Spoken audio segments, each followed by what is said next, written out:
मित्रों, किस स्त्री के भाग्य में संतान की प्राप्ति नहीं होती है और उसे पूरे जीवन निसंतान ही रहना पड़ता है? और वह कौन से कार्य हैं जो एक पतिव्रता स्त्री को अपने जीवन में कभी नहीं करने चाहिए, नहीं तो उसे संतान की प्राप्ति नहीं होती है?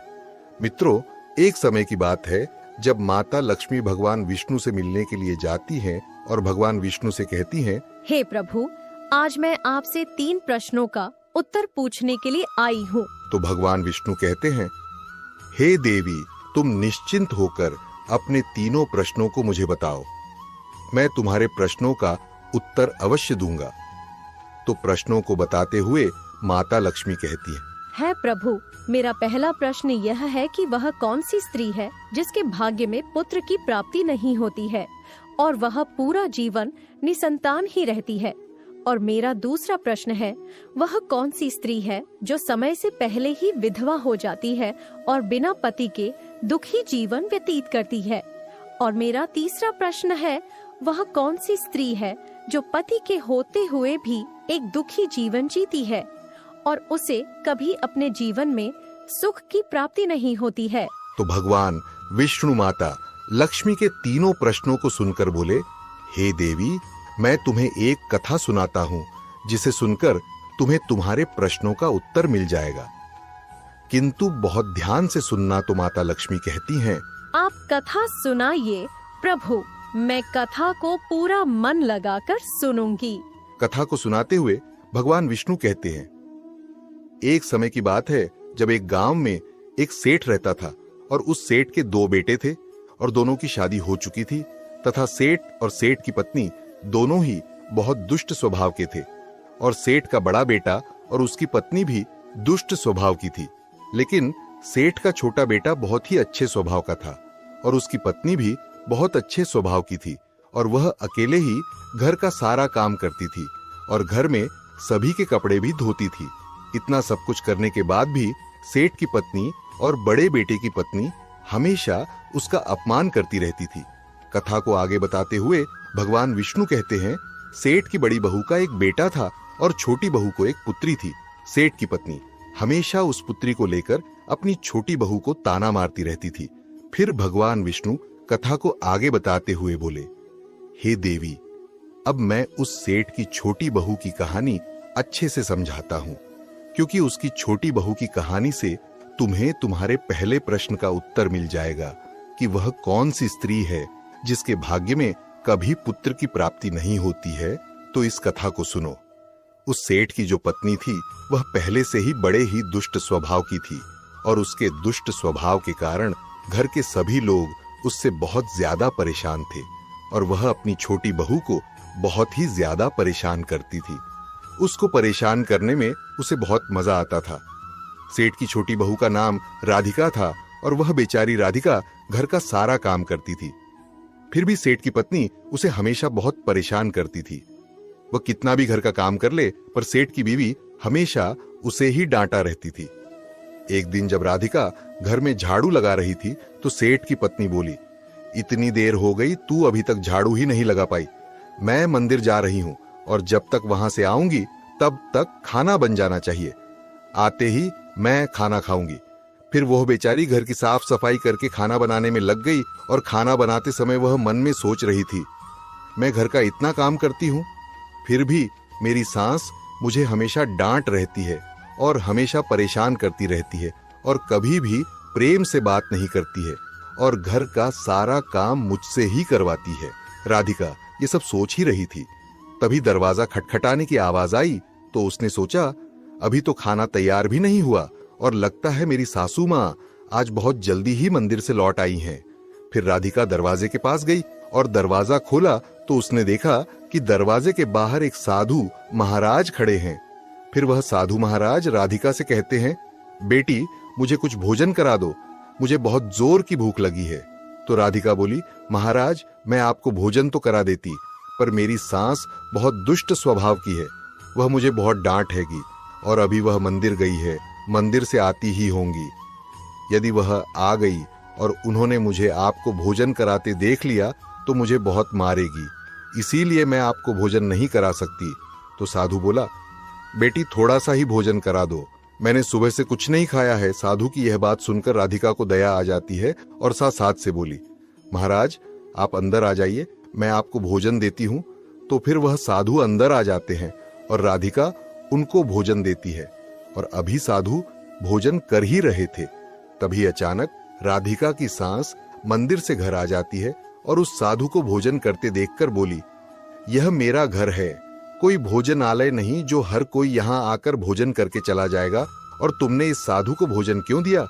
क्या अन्न मुफ्त में आता है जो हर किसी को अपने घर में बैठाकर खिलाती रहती हो? और यह कर उस साधु को धक्के मारकर अपने घर से बाहर निकाल दिया और उसका खाना उठाकर बाहर फेंक दिया।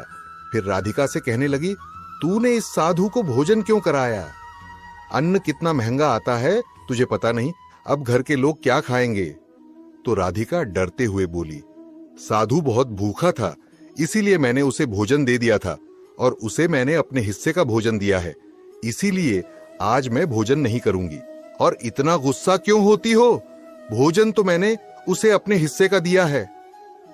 यह सुनकर उसकी सास ने गुस्से में आकर राधिका को भी धक्के मार करके घर से बाहर निकाल दिया और बोली, जा, अब तुझे भी इस घर में रहने की जरूरत नहीं है और अब कभी मेरे घर में मत आना। फिर राधिका दरवाजे पर बैठकर रोती रही, किंतु उसकी सास ने दरवाजा नहीं खोला। और फिर राधिका ने सोचा, अब यहां से अपने मायके ही जाना पड़ेगा। फिर वह अपने मायके जाने लगती है तो बीच रास्ते में एक घना जंगल पड़ता है। राधिका भूखी प्यासी अपने मायके जा रही थी, तभी बारिश होने लगती है। फिर राधिका वहीं जंगल में एक पेड़ के नीचे बैठ जाती है, लेकिन फिर भी बारिश की बूंदें उसके ऊपर गिरती रहती हैं और वह भीगने लगती है। तो उसे एक और पेड़ दिखा जो काफी बड़ा था, तो वह बारिश से बचने के लिए वह उस बड़े से पेड़ के नीचे जाकर बैठ गई और रोने लगी। तभी उसे एक संत मिले और संत के कहा, बेटी तुम क्यों रो रही हो? तो राधिका ने संत को सारी बात बताई। तो संत ने कहा, वह लोग तुम्हें इसीलिए परेशान करते हैं क्योंकि तुम्हें अभी तक पुत्र की प्राप्ति नहीं हुई है। लेकिन तुम चिंता मत करो, मैं तुम्हें एक पर्ची देता हूं जिसमें पुत्र प्राप्ति का उपाय लिखा है। फिर संत ने उसे एक पर्ची दी और कहा, इसमें लिखे उपाय को यदि तुम पूरी निष्ठा से करोगी तो तुम्हें पुत्र की प्राप्ति अवश्य होगी। और फिर इतना कहकर वह संत वहां से चले गए। फिर राधिका अपने मन में सोचने लगी, यदि मुझे भी पुत्र हो जाएगा तो मुझे भी ससुराल में बहुत सम्मान मिलेगा और मेरी सास मेरी बहुत इज्जत करेगी। यह सोच ही रही थी, तभी बारिश बंद हो गई और फिर उसने पर्ची को खोला और पढ़ा तो उसमें लिखा था, पुत्र प्राप्ति के लिए स्त्री को हमेशा अपने पति के बाएं ओर सोना चाहिए। और पर्ची में आगे लिखा था कि मासिक धर्म शुरू होने के प्रथम 4 दिवस में स्त्री और पुरुष के मिलन से पुरुष रोग प्राप्ति होता है, इसीलिए मासिक धर्म के प्रथम 4 दिन पति पत्नी को मिलन नहीं करना चाहिए तथा मासिक धर्म के 5वें दिन मिलन से कन्या की प्राप्ति होती है और 6ठे दिन मिलन से पुत्र की प्राप्ति होती है और 7वें दिन मिलन से बंध्या पुत्री होती है तथा मासिक धर्म की 10वीं रात्रि में मिलन करने से अति श्रेष्ठ पुत्र की प्राप्ति होती है। और फिर उस पर्ची में लिखी सारी बातें पढ़कर राधिका अपने मन में सोचने लगी, अब मैं इसी जंगल में रहूंगी। फिर वह जंगल में ही कुटिया बनाकर रहने लगी और फिर उसका पति उसे ढूंढते हुए उसी जंगल में राधिका के पास पहुंचा और उससे कहा, तुम घर चलो। तो राधिका ने उसे पर्ची वाली सारी बात बताई और कहा, अब मैं यहीं रहूंगी जब तक मुझे पुत्र की प्राप्ति नहीं हो जाती। यह सुनकर उसका पति भी उसी के साथ जंगल में रहने लगता है। और फिर राधिका ने अपने मासिक धर्म के दौरान मासिक धर्म की 10वीं रात्रि में अपने पति के साथ मिलन किया और वह गर्भवती हो गई। फिर सुबह स्नान करके राधिका पूजा पाठ करने के लिए बैठी हुई थी, तभी उसका पति लकड़ी काटने के लिए चला गया और फिर भयंकर तूफान आया जिससे उसकी झोपड़ी उड़ गई और भारी बारिश होने लगी। और फिर बारिश से बचने के लिए राधिका उसी बड़े से पेड़ के नीचे जाकर बैठ गई और उस पेड़ पर 2 राक्षसी रहती थी जो इस समय बाहर गई हुई थी। और थोड़ी ही देर बाद वह दोनों राक्षसी पेड़ पर आकर बैठ गई और उसी पेड़ के नीचे राधिका बैठी थी। फिर वह राक्षसी आपस में कहने लगी, चलो सोने के टापू पर चलते हैं। तो दूसरी कहने लगी, पर चलेंगे कैसे? तो पहली राक्षसी बोली, इसमें कौन सी बड़ी बात है, इस पेड़ को अभी उड़ा देती हूँ, इसी से चलेंगे। इतना कहकर वो दोनों राक्षसी उस पेड़ पर बैठकर सोने के टापू की तरफ निकल लेती हैं। और उसी पेड़ के नीचे पेड़ की जड़ पर राधिका भी बैठी थी, इसीलिए साथ में वह भी उड़ने लगती है। किंतु राक्षसी को यह बात नहीं पता होती है कि इसी पेड़ के नीचे एक औरत भी है। फिर कुछ ही देर में वह दोनों राक्षसी सोने के टापू पर पहुंच जाती है। और फिर दोनों राक्षसी को भूख लगी तो वह दोनों पेड़ से उतरकर शिकार करने के लिए चली गई। फिर राधिका पेड़ की जड़ से उतरकर जब सोने के टापू पर पैर रखा तो उसने देखा यहाँ तो सब सोना ही सोना है। तो वह जल्दी जल्दी सोने को अपनी साढ़े आंचल में भरने लगी और जितना सोना भर सकती थी उतना भर लिया और फिर दोबारा से उसी पेड़ की जड़ पर जाकर बैठ गई। फिर कुछ देर बाद दोनों राक्षसी शिकार करके वापस आ गई और फिर पेड़ के ऊपर बैठ गई और फिर दोनों आपस में कहने लगी, चलो अब यहाँ से चलते हैं। और फिर कुछ ही देर में वह दोनों पेड़ को लेकर वहीं पर पहुंच गई। फिर राधिका तब तक पेड़ की जड़ पर ही चुपचाप बैठी रही जब तक वह दोनों राक्षसी वहां से चली नहीं गई। फिर भगवान विष्णु कहानी को आगे बताते हुए माता लक्ष्मी से कहते हैं, अब कहानी को ध्यान से सुनना, क्योंकि यहीं से आपको पता चलेगा कि किस स्त्री के भाग्य में पुत्र की प्राप्ति नहीं होती है। तो माता लक्ष्मी कहती हैं, जी प्रभु, तो भगवान विष्णु कहते हैं।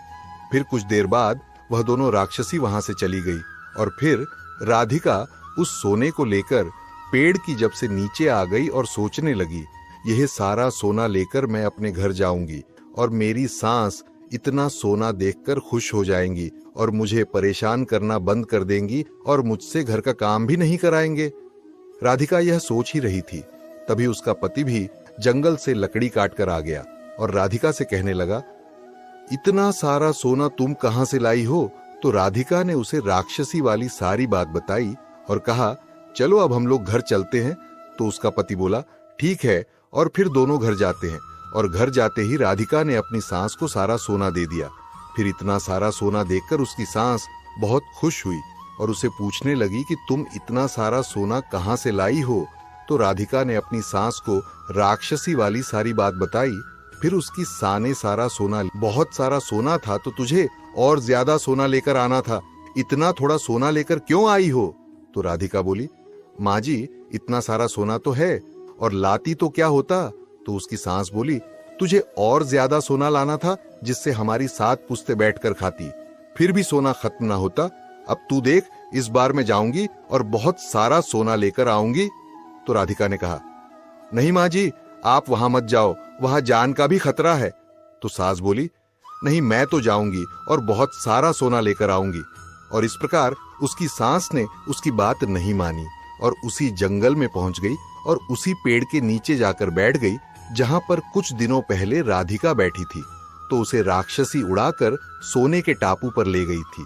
फिर कुछ देर राधिका की सांस पेड़ की जड़ पर बैठी रही और थोड़ी ही देर में वह दोनों राक्षसी वहां आई और उसी पेड़ पर बैठ गई। फिर एक राक्षसी कहने लगी, आज सोने के टापू पर नहीं बल्कि आज नदी के किनारे चलते हैं, वहां पर मछलियां खाएंगे। और इतना कहकर पेड़ को लेकर नदी की तरफ चल देती है। अभी उसकी सांस एकदम से बोल पड़ी, तुम दोनों पेड़ को सोना के टापू पर लेकर क्यों नहीं जा रही हो? तभी उन दोनों की नजर उसकी सांस पर पड़ी और उसकी सांस सोचने लगी, यह मैंने क्या बोल दिया? अब तो यह राक्षसी जान जाएंगी कि इस पेड़ पर कोई और भी है। फिर वह दोनों ने देखा कि इस पर तो एक स्त्री बैठी है, तो दोनों ने पेड़ को बहुत जोर से हिलाया, जिसके कारण उसकी सांस पेड़ से नीचे गिर गई और उसकी मौत हो गई। उसके बाद जब उसके घर वालों को उसकी मौत का पता चला तो सभी लोग वहां पर पहुंच गए और राधिका कहने लगी, मैंने सासू मां को समझाया था कि वहां मत जाओ, फिर भी वह वहां पर सोने के लालच में चली गई। अब इनके लालच का फल इन्हें मिल गया। मित्रों, कहानी को आगे बताते हुए भगवान विष्णु कहते हैं, इस तरह उसकी सास की मौत हो गई, इसीलिए हमें लालच नहीं करना चाहिए। और फिर कुछ समय के बाद राधिका को एक पुत्र हुआ और पुत्र प्राप्ति के बाद राधिका बहुत खुश थी और उसने अपने घर में एक दावत रखी जिसमें उसने बहुत से पंडितों और संत महात्माओं को अपने घर पर भोजन कराया। फिर भोजन करके सभी संत महात्माओं ने उसको बहुत आशीर्वाद दिया और उधर सेठ के बड़े बेटे की बहू जो हमेशा राधिका को पुत्र को लेकर ताने मारा करती थी, उसका मुंह हमेशा के लिए बंद हो गया। फिर भगवान विष्णु माता लक्ष्मी से कहते हैं, मेरी कथा समाप्त हुई, अब मैं तुम्हें तुम्हारे प्रश्नों के उत्तर देता हूं। तुम्हारा पहला प्रश्न था, कौन सी स्त्री के भाग्य में पुत्र की प्राप्ति नहीं होती है और वह पूरा जीवन निसंतान रहती है? तो जो स्त्रियां संत द्वारा दिए गए पर्ची में लिखी बातों के विपरीत कार्य करती हैं, उनके भाग्य में पुत्र की प्राप्ति नहीं होती है। और जो स्त्रियां अपने पति का आदर नहीं करती हैं और हमेशा उनसे लड़ती झगड़ रहती है और अपने पति से हमेशा नाराज रहती है, उनके भी भाग्य में पुत्र की प्राप्ति नहीं होती है। इसीलिए प्रत्येक स्त्री को अपने पति का आदर सम्मान करना चाहिए। और तुम्हारा दूसरा प्रश्न था कि वह कौन सी स्त्री है जो समय से पहले ही विधवा हो जाती है और बिना पति के एक दुखी जीवन जीती है। तो समझ लो, जो स्त्रियां पति के होते हुए भी मांग में सिंदूर नहीं लगाती हैं और ना ही मंगल सूत्र पहनती हैं और जहां भी जाती है बिना सिंदूर और बिना मंगल सूत्र के जाती है तथा पति के कहने पर भी उसकी बात नहीं मानती है और पराये मर्दों के साठ संबंध बनाती है, तो ऐसी स्त्रियां समय से पहले ही विधवा हो जाती है। इसीलिए एक शादीशुदा स्त्री को पतिव्रता जीवन जीना चाहिए और अपने पति के अलावा पराये मर्दों को नजर उठाकर भी नहीं देखना चाहिए। और तुम्हारा तीसरा प्रश्न था कि वह कौन सी स्त्री है जो पति के होते हुए भी एक दुखी जीवन जीती है और उसे अपने जीवन में कभी सुख की प्राप्ति नहीं होती है।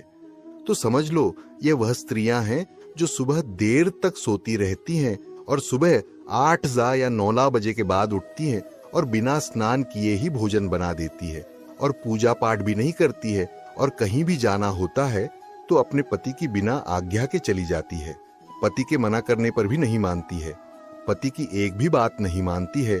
तो ऐसी स्त्रियों के जीवन में कभी सुख की प्राप्ति नहीं होती है और हमेशा दुखी जीवन जीती है। इसीलिए एक पतिव्रता स्त्री को हेमशा चरित्रवान रहना चाहिए।